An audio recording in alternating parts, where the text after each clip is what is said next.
High Admiral Xilax stood at the observation deck of the Concordat flagship Eternal Dawn, his 4 eyes fixed on the blue marble hanging in the void before him. His upper lip curled in what his species considered a smile, but any human would have recognized it as pure condescension. The third-rate civilization below had no idea they were being watched, analyzed, and most importantly judged. "Status report," he commanded, his voice carrying the distinctive clicking undertone of the Vixari race. Lieutenant Thrix, his most trusted intelligence officer, stepped forward with practiced precision. "The humans continue their primitive orbital activities, sir. Their planetary defense systems are laughable at best. They still rely on chemical propulsion. Can you believe they haven't even colonized their own moon?" Xilax let out a sound somewhere between a chuckle and a hiss. And to think the Council actually voted to make first contact with these creatures. "Tell me, Thrix, what's their most advanced weapon?" "Nuclear fission devices, Admiral. Crude, but effective for their level of development. Their most powerful recorded test was approximately 50 of their megatons." 50 megatons. Xilax actually laughed this time, a sound that made the junior officers on the bridge flinch. "Our smallest scout ships have shields rated for 500. They're practically defenseless." The massive view screen flickered to life, displaying various human broadcasts. News programs, entertainment shows, military communications, all intercepted and translated by the Concordat's advanced systems.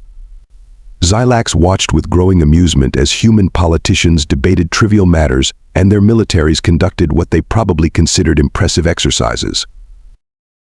Sir Commander Naira interrupted, her scaled face reflecting the blue light from Earth. "The Council's diplomatic package is ready for transmission.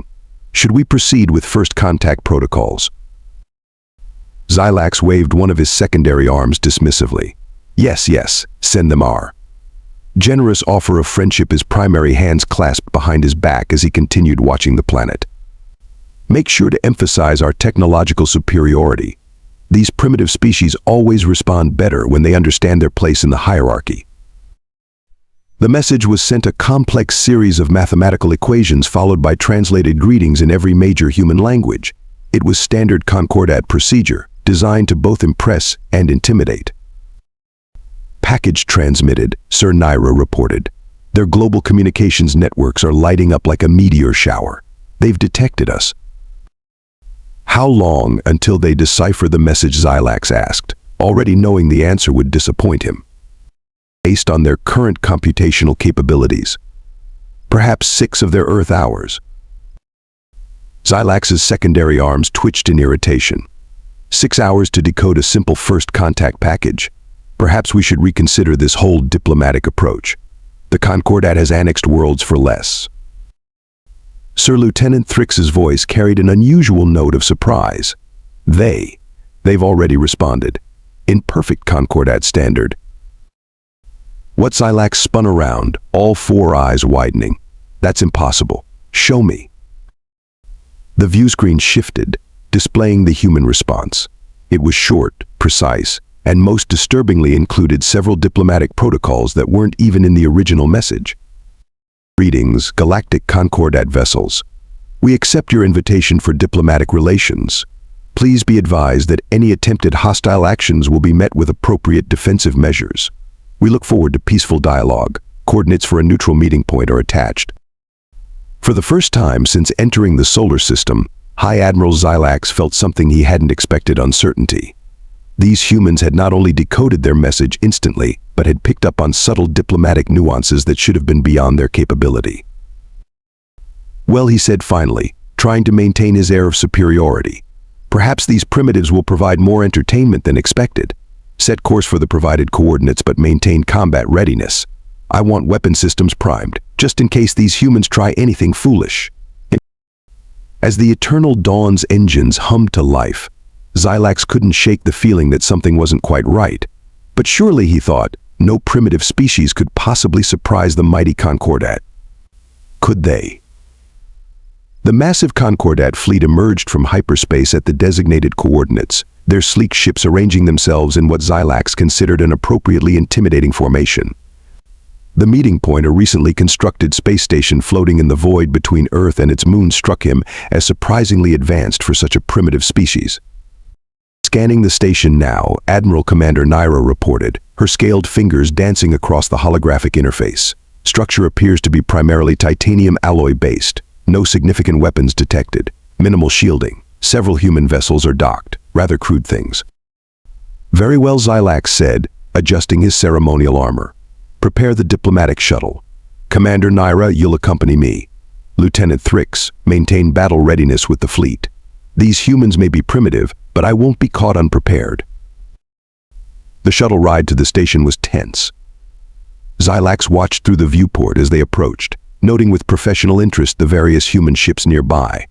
They were bulky, inelegant things clearly designed for function over form. How typical of a young species. Sir Naira spoke up, reviewing data on her tablet. Our intelligence suggests their representative will be someone called Jack Sterling. He appears to be their chief diplomatic officer for extraterrestrial relations. Extraterrestrial relations, Zylax scoffed. They hadn't even made contact with another species before us. What could such a department possibly do? That's unclear, sir. Most of their records about this department are surprisingly well encrypted. The docking procedure went smoothly, another surprise. As the airlock cycled, Zylax straightened to his full 3-meter height, ready to intimidate whoever waited on the other side. The doors slid open with a soft hiss, revealing a sight that momentarily caught him off guard. A human male stood there, dressed in an immaculate black suit that seemed to absorb light. He was tall for his species, though still shorter than Zylax, with sharp features and eyes that somehow managed to look both welcoming and calculating at the same time. "Hi, Admiral Zylax," the human said, extending his hand in what their cultural database identified as a greeting gesture. "I'm Jack Sterling. Welcome to Midpoint Station." Zylax reluctantly extended one of his primary arms, noting with irritation how firmly the human gripped it. "Representative Sterling, your facility is adequate for our purposes." Sterling smiled, a gesture that didn't quite reach his eyes. "We aimed for functionality over ostentation. Shall we proceed to the conference room? We have adapted the environment to suit both our species' requirements." As they walked through the station's corridors, Zylax noticed several things that made his scales itch. The human security personnel were too well positioned to be random. The station's layout, while appearing simple, provided multiple evacuation routes from every section. And most concerning of all, there were subtle variations in the wall panels that his military training suggested might be concealed weapon ports. The conference room itself was a large circular chamber with a transparent dome showing the stars above. A massive table dominated the center, with chairs adapted for both human and Concordat physiology. "Before we begin," Sterling said, taking his seat, "I want to be clear about something. We appreciate the Concordats' generous offer of friendship. But humanity has a long history of dealing with those who mistake technological superiority for actual superiority." Zylax felt his secondary arms twitch in anger. "Are you implying something, Representative Sterling?" "Not at all, Admiral. Just establishing context for our discussions. Now, shall we begin? I believe you have a proposal to present." Commander Naira began setting up their holographic presentation, but Zylax barely paid attention. He was too busy watching Sterling, trying to understand why this supposedly primitive human made him feel so uneasy. The man's posture was relaxed, his expression pleasant, but there was something in those eyes, something that reminded Zylax of a predator waiting for the perfect moment to strike. "One more thing," Sterling added casually, checking something on his datapad. "Our sensors indicate your fleet has maintained battle readiness since entering our system. We would consider it a gesture of good faith if you powered down your weapon systems during our talks." Zylax forced his face into what humans would recognize as a smile. "Of course, though I'm curious how your primitive sensors could detect such things." Sterling's return smile was equally forced. "Oh, Admiral, I think we both know appearances can be deceiving. Now, about that proposal." The holographic display flickered to life above the conference table, showing the vast expanse of Concordat-controlled space. Xylax felt a surge of pride as he watched Sterling's eyes widen slightly at the sight of their empire's reach. As you can see, Xylax began, his voice dripping with carefully measured condescension. The Concordat spans over 3,000 star systems. We bring order, advancement, and protection to all species under our guidance. Sterling nodded, making notes on his datapad. His seemingly different behavior pleased Xylax, though something about the human's calmness continued to nag at him. Commander Naira, standing beside her admiral, shot him a warning glance. She felt it too. "Your civilization is impressive," Sterling replied, his voice carrying just the right amount of awe. "Though I notice several gaps in your territory. These empty regions here, and here, and here," he pointed to specific areas of the map. "They seem strategically positioned." Xylax felt his scales ripple with irritation. Those were systems where the Concordat had faced significant resistance, information that was supposedly classified. "Simply areas awaiting proper development," he said smoothly. "Which brings us to Earth's position in all this." "We're listening." Sterling leaned back, steepling his fingers. "The Concordat proposes a simple arrangement. Earth will receive our protection and guidance. We'll upgrade your technology, enhance your infrastructure, and elevate your species to proper galactic standards. In return, we ask only for your complete cooperation and resource sharing." Sterling's face remained pleasantly neutral. "Resource sharing? Yes, your planet has significant deposits of certain elements we find valuable. Nothing too demanding, just 80% of your rare earth minerals, 60% of your water, and minor planetary restructuring to facilitate extraction." The human delegation whispered among themselves. Xylax noticed their shoulders slumping slightly, a sign of submission in their species. "Perfect." "And if we decline?" Sterling asked, his voice notably softer than before. Xylax spread all four arms in what his species considered a gesture of benevolence. "Why would you?" "But hypothetically, well, the galaxy can be dangerous for unprotected worlds. Pirates, raiders, natural disasters. The Concordat cannot guarantee your safety without a formal agreement." I see Sterling pulled up some data on his screen. "And these pirates and raiders, would they happen to use ships similar to Concordat designs?" Naira hissed softly beside Xylax, a warning sound. The human was too well informed. Again. "A regrettable coincidence," Xylax replied smoothly. "You know how technology spreads. Now, about our proposal." One moment. Admiral Sterling turned to confer with his team, their voices too low to hear. Xylax noticed they seemed to hunch further, their postures becoming more submissive. Several even wrung their hands, another sign of human distress. "We appreciate the Concordat's generous offer," Sterling finally said, his voice carrying a slight tremor that pleased Xylax immensely. "We request 24 hours to consult with our planetary council." Of course, Xylax waved a secondary arm magnanimously. "Though I should mention our sensors detect several primitive nuclear devices in your military installations. For your own safety, we would need those dismantled before any agreement is finalized." Sterling's face fell slightly, yet another satisfying reaction. "Naturally. We understand completely." As the human delegation filed out, Naira moved closer to Xylax. "Sir, something feels wrong. Their body language, their responses, it's too perfect. Almost like they're playing exactly into our expectations," Xylax finished, watching Sterling's retreating back. "Yes, I noticed. Run a deep scan of this station. Check for any unusual energy signatures, hidden compartments, anything." Sir, a junior officer burst into the room, scales pale with excitement. "We've detected unusual movement in the asteroid belt, and there's something odd about the humans' lunar installations." Xylax turned back to the viewport, studying Earth's moon with narrowed eyes. "Keep monitoring everything. If these primitives are plotting something," he let the threat hang in the air. Through the window, he watched Sterling's shuttle return to one of their crewed ships. The human had maintained his submissive demeanor perfectly, right down to slightly hunched shoulders and downcast eyes. Yet in the final moment before entering his ship, Sterling had looked back at the station and smiled a small, knowing expression that made all four of Xylax's hearts skip a beat. "Send a message to the fleet," he commanded. "Maintain battle readiness. Something tells me these humans aren't quite as primitive as they want us to believe."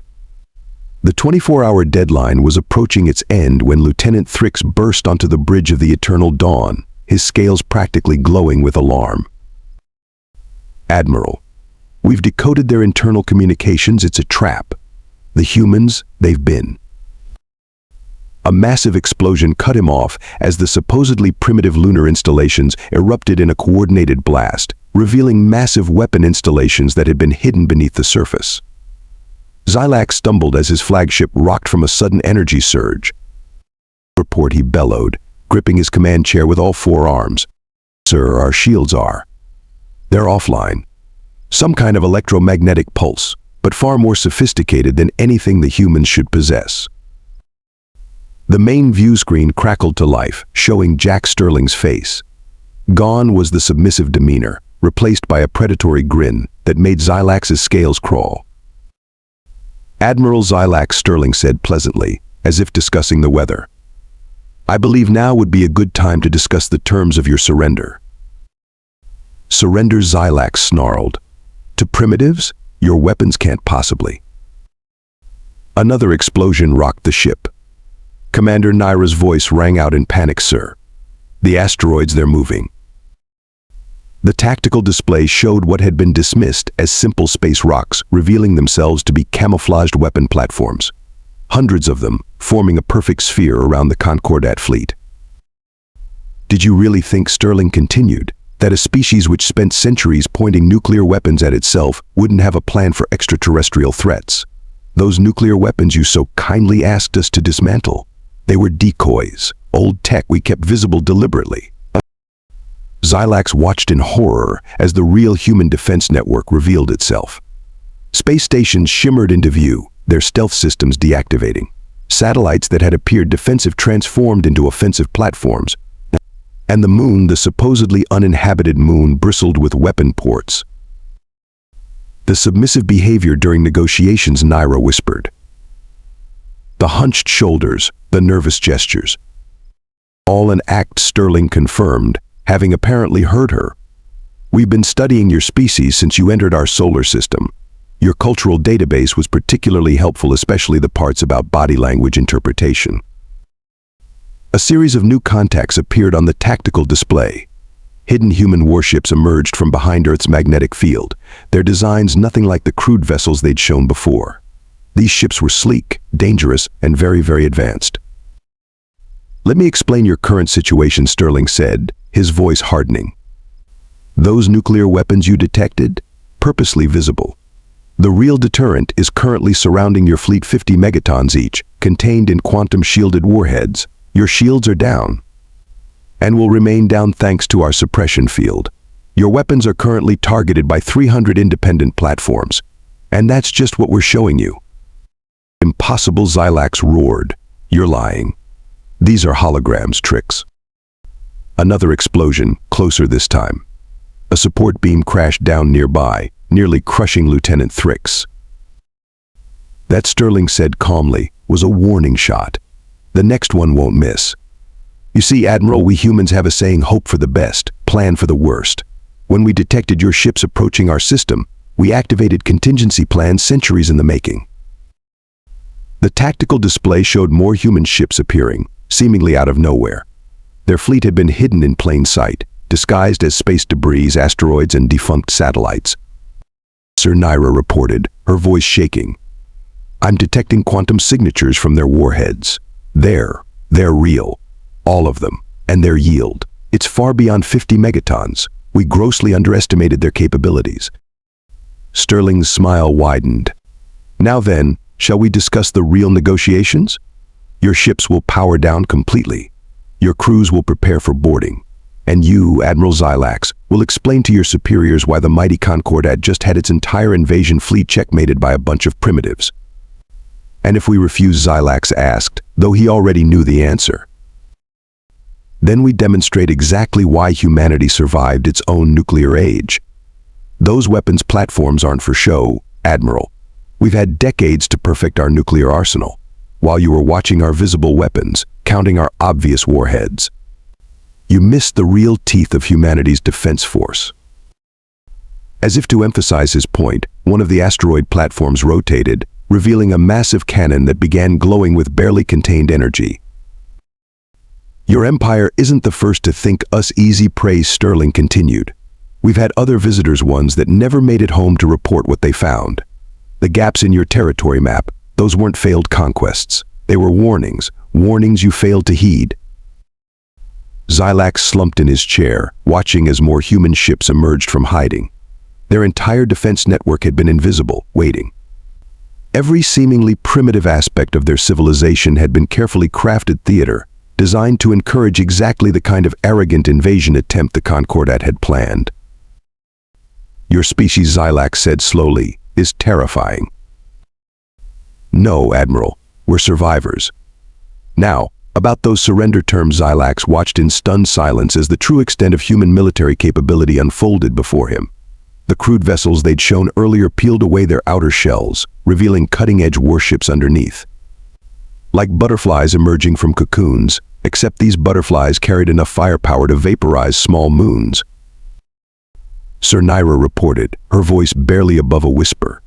"Their ships are moving into attack formation Beta 7. Beta 7, Xylax's scales paled.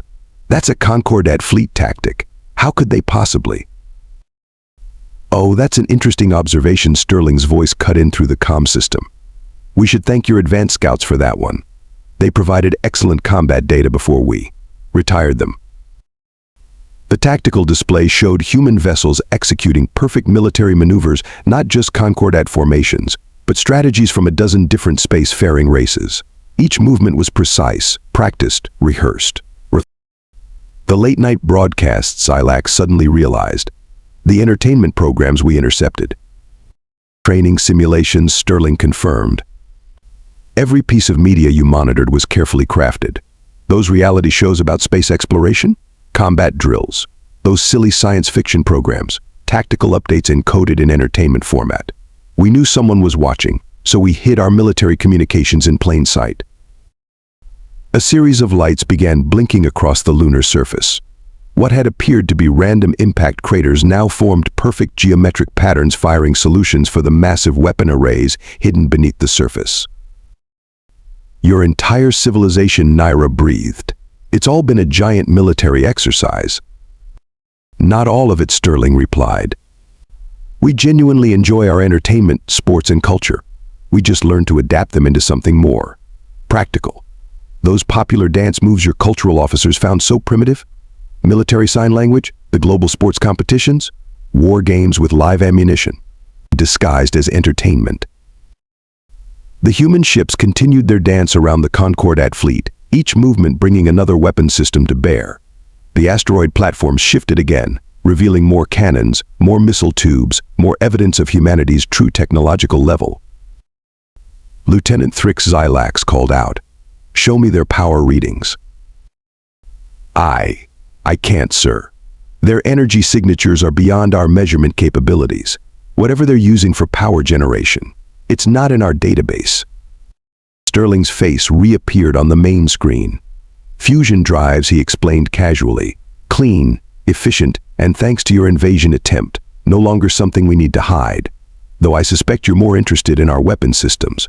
Would you like a demonstration?" Before Xylax could respond, one of the lunar cannons fired. A beam of pure energy lanced out, splitting into multiple streams that threaded between Concordat ships with impossible precision. The message was clear: they could have destroyed the fleet, but chose not to.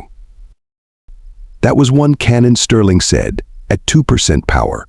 We have 300 just like it, plus our ship-mounted versions.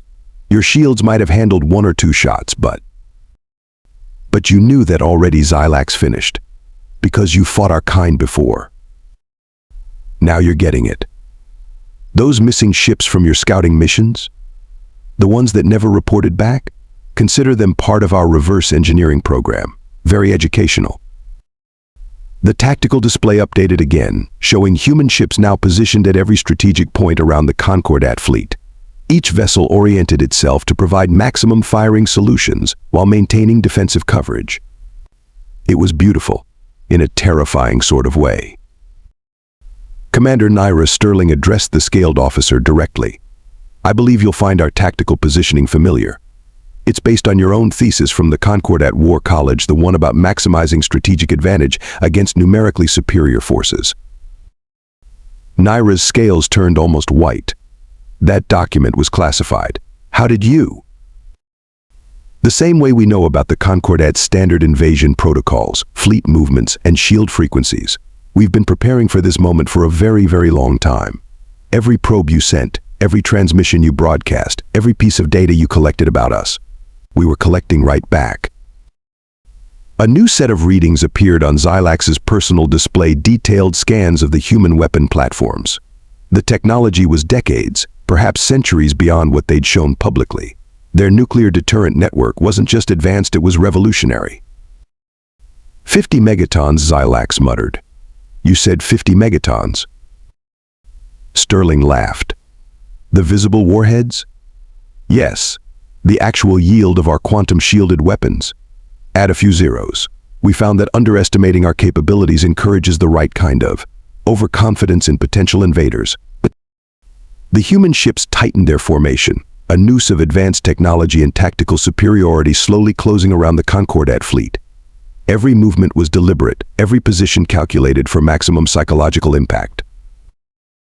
I suggest, Sterling said quietly, that you consider your next moves very carefully, Admiral. Humanity didn't survive its own nuclear age by being merciful to threats. The bridge of the eternal dawn had fallen silent. Only the soft hum of engines and the occasional beep of monitoring systems broke the tense atmosphere. High Admiral Xilax stood before the main display, all forearms clasped behind his back, watching the array of human warships surrounding his fleet. Your terms, he said finally, each word tasting like bitter poison. State them. Jack Sterling's face filled the screen, his previous facade of submission completely gone. First, the Concordat will acknowledge Earth and the solar system as a sovereign, protected space. Any incursion will be treated as an act of war. Agreed, Xilax responded through clenched teeth. Second, you will share your database of all known hostile species and their territories. We've dealt with your scouts, but we'd prefer to be prepared for other visitors. Commander Naira stepped forward.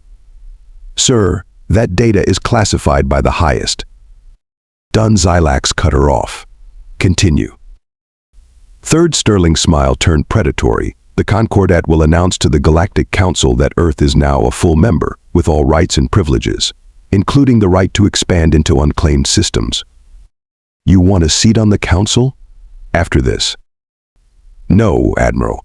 We want the Council to know that the next time someone mistakes our peaceful nature for weakness, the response will be substantially less diplomatic. Xilax looked at his tactical display one final time. The human fleet hadn't moved, their weapons still trained on his ships with lethal precision. Very well. Is that all? Just one more thing. Sterling leaned forward. The gaps in your territory map? The missing scout ships? Consider them a down payment on peace. Try anything like this again, and we'll show you exactly why those regions are empty. The transmission cut off, replaced by official surrender documents. As Xilax pressed his palm to the authentication pad, he turned to Commander Naira. Send a message to High Command. Tell them we've made a terrible mistake. Sir. All this time, we thought we were the apex predators of the galaxy. We thought our technological superiority made us invincible. He laughed bitterly. We never considered that true predators don't need to bare their teeth until the last moment. The human ships began to pull back, maintaining their perfect formation even in withdrawal. The asteroid platforms powered down their visible weapons, once again looking like harmless space rocks. Earth's defense network faded from view, disappearing behind sophisticated cloaking technology that shouldn't have existed for centuries. You know what the worst part is? Commander Xilax watched as the last human warship vanished behind its stealth field. They could have destroyed us at any time. From the moment we entered their system, we were surrounded by enough firepower to vaporize our entire fleet. But they waited. They let us walk right into their trap, just to send a message. What message is that, sir? That the galaxy's balance of power just shifted, and we helped make it happen. He shook his head slowly. Send another message to High Command. Tell them to start reviewing all our data on supposedly primitive species. Something tells me we're not the only ones who've made this mistake.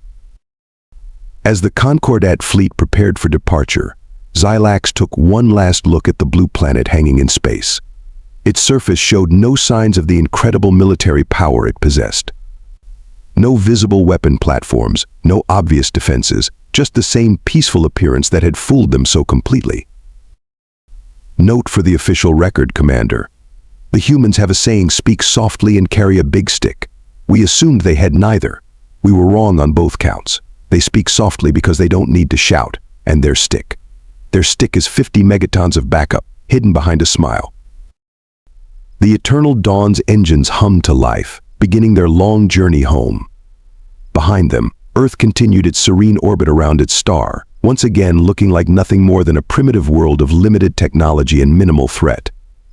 Just the way they wanted it to look.